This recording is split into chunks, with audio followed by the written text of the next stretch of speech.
Maandiko yanasema kwenye kitabu cha Mwanzo 37:34, Yakobo akalalua mavazi yake, akajivika vazi la gunia. Vazi la gunia amejivika wakati amesikia taarifa ya mtoto wake Yusufu ya kwamba amelaluliwa na wanyama, ameuawa. Vazi linamtambulisha mtu yupo katika hali gani. Vazi linatambulisha huyu ni nani. Okay. Mganga anatambulika kwa vazi lake. Kuhani anatambulika kwa vazi lake. Maandiko tunaona nasema kwenye kitabu cha Kutoka, anaambiwa Musa ya kwamba awashonee mavazi Haruni na watoto wake ya kikuhani. Maana yake ni nini? Kila mtu anatambulika kwa vazi lake. Sasa twende katika ulimwengu wa roho. Katika ulimwengu wa roho, kama kila mtu anatambulika kwa vazi lake, maana yake ni kwamba kuna watu wamevuliwa mavazi yao, kama vile ambavyo Yakobo amevuliwa vazi na watoto wake kwa kumpasha habari mbaya kwamba Yusufu amelaluliwa na wanyama. Maana yake katika ulimwengu wa roho kila mtu ana vazi lake linalomtambulisha. Sasa shetani anachokifanya ni kuondoa vazi lako kwa namna yoyote ile na kukuvisha vazi lingine. Watu wamevikwa mavazi ya wajane, ya wagane, ya umasikini. Wamevikwa mavazi ya huzuni, mavazi ya laana. Wamevikwa mavazi haya. Mungu ametupatia neema. Kwenye mkesha wa Ijumaa tarehe 20 ya mwezi wa 6 2025.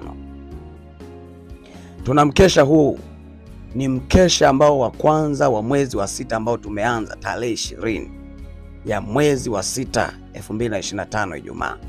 Ni mkesha mkubwa sana, mkesha wa kuondoa vazi la giza na kuvikwa vazi la utukufu. Kuondoa vazi la giza na kuvikwa vazi la utukufu. Nipende kukukaribisha mwana wa Mungu ambaye unanifuatilia na kunisikia sasa. Ikiwa umenipata katika TikTok, ukiwa umenipata katika Facebook, umenipata YouTube, umenipata WhatsApp, ujumbe huu umeusikia. Nikukaribishe kwenye mkesha huu mkubwa wa kuondoa vazi la giza na kuvikwa vazi la nuru. Nimekwisha kutazamisha ya kwamba Yakobo alipopata taarifa ya mwanae Yusufu, akavua mavazi yake, akavaa vazi la gunia la kuomboleza. Maana yake aliyevua sio Yakobo, walioanza kumvua ni watoto wake kwa kumpatia habari mbaya. Yeye amekuja kudhihirisha katika ulimwengu wa nyama wa mwili kwamba amevua vazi, lakini walioanza kumvua ni watoto wake, wakamvika vazi la maombolezo. Wewe ndio umekuwa ni mtu wa kuomboleza siku zote. Kamata namba ya simu hii ili uweze kunitafuta,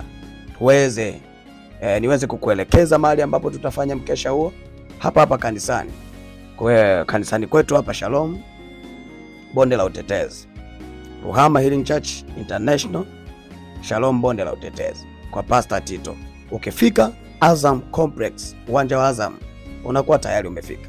Namba zetu za simu ni 0622848457, 0622848457. Nitafute kwa namba hiyo. Ijumaa kinawaka, tunaenda kuvua vazi la giza katika jina la Yesu. Mungu wa neema akubariki sana. Nikukaribishe katika mkesha mkubwa huo. Amen. Mwambie na rafiki yako.